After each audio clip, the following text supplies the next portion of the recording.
Oui, monsieur le maire, mesdames, messieurs les élus, chers et chers collègues, nous le savons toutes et tous, le budget, lorsque nous l'examinons, n'est pas un simple acte technique, il est l'outil qui permet l'expression des politiques publiques.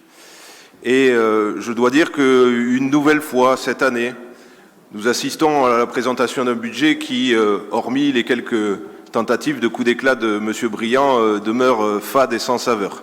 Et je pense qu'il laissera dans l'histoire de cette ville autant de traces que le souvenir que nous gardons de nos repas enfants, les petites purées fades et sans saveur. Monsieur le maire, vous avez, à travers ce budget, vous et votre équipe, affiché une certaine volonté. Et je vais vous en faire lecture de quelques mots. Vous avez fait savoir à quel point, et vous faites savoir dans les éléments d'introduction de ce budget, à quel point les Toulousains sont attachés aux politiques de proximité qui participent, je vous cite, à cette ambiance de village et qui améliorent toujours la qualité de vie des habitants. Vous le savez, nous avons toujours considéré qu'il s'agissait là d'une ambition qui n'existait que dans les mots. Je ne suis pas certain que toutes celles et ceux qui, notamment dans les quartiers nouvellement urbanisés, n'ont pas de bureau de poste, de café, de services publics, de transports bien cadencés à proximité, considèrent qu'ils habitent dans un village et qu'ils auraient la qualité de vie que vous vantez. Vous avez noté dans ce budget que la mairie de Toulouse diminuera son fonds de roulement, là où vous nous aviez expliqué par le passé que finalement la collectivité n'avait pas de moyens pour financer plus, pour financer mieux l'ensemble des politiques de proximité que vous vantez à la fois dans ce budget et dans les campagnes de communication. Alors oui, nous vivons, et je le partage avec M. Briand, une période qui est une période où de nombreuses contraintes pèsent sur les institutions, sur les collectivités.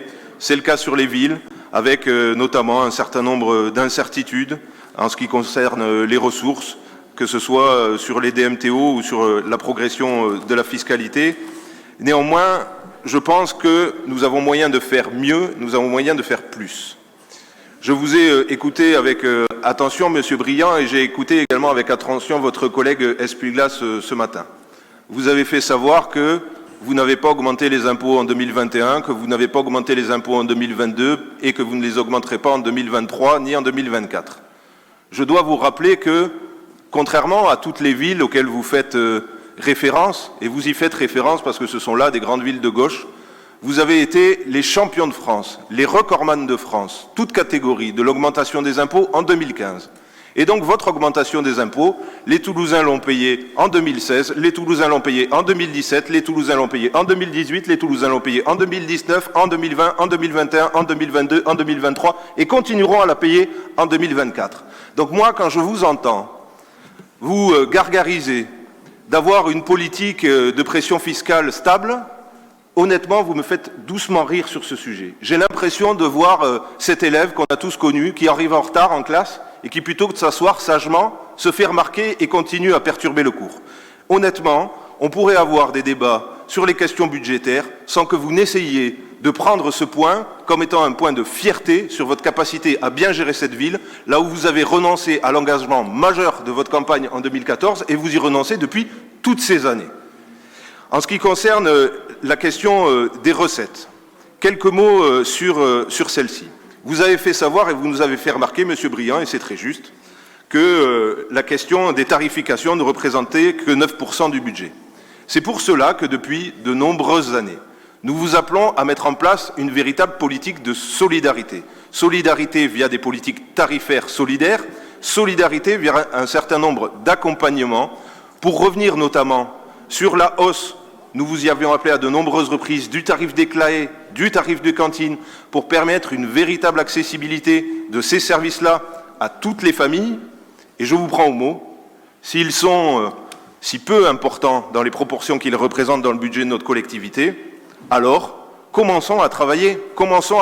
Monsieur Moudingue, vous avez ouvert une porte, il y a de cela 2 conseils municipaux, lorsque nous avions évoqué de nouveau cette question, et je pense qu'il est temps de se mettre à l'ouvrage sur ce sujet.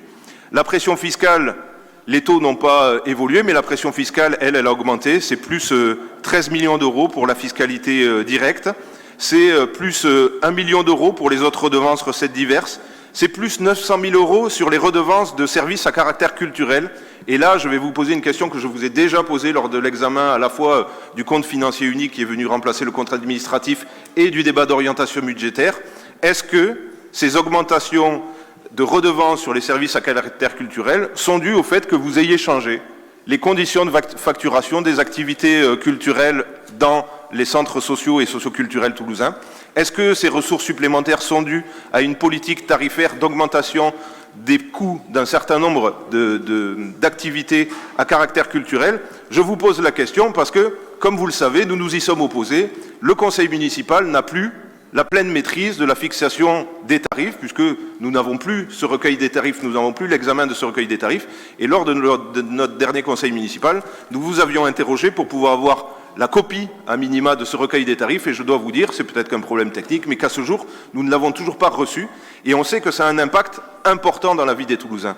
C'est la question du produit des services municipaux a un faible impact dans le budget, mais elle a un fort impact dans le quotidien des familles toulousaines, surtout dans ce contexte de crise, d'inflation, et vous l'avez rappelé, il n'est pas neutre pour le budget de l'ensemble des familles. En ce qui concerne la section d'investissement, quelques mots. Vous prévoyez d'avoir finalement quasiment atteint les objectifs de la PPI dans 3 domaines. La sécurité et la tranquillité, le développement durable et la nature en ville, le rayonnement municipal et la modernisation. Les trajectoires, jusqu'à la fin du mandat, permettent d'envisager une réalisation pleine de la PPI actualisée.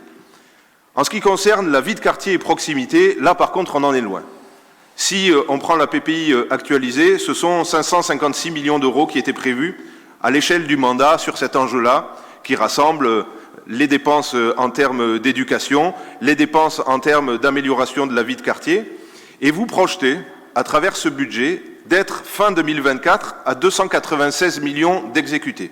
Vous le projetez en partant des crédits inscrits, dont on ne sait pas à ce jour quel sera leur taux d'exécution, et on le sait qu'il est parfois très faible, et vous partez des crédits que vous avez accordés, mais également de la projection de la réalisation des crédits inscrits sur l'année 2023. Et même en ayant ces hypothèses qui sont finalement les plus optimistes possibles, on arrive fin 2024 à 296 millions de dépensés sur les 556 millions d'euros qui étaient prévus à la PPI.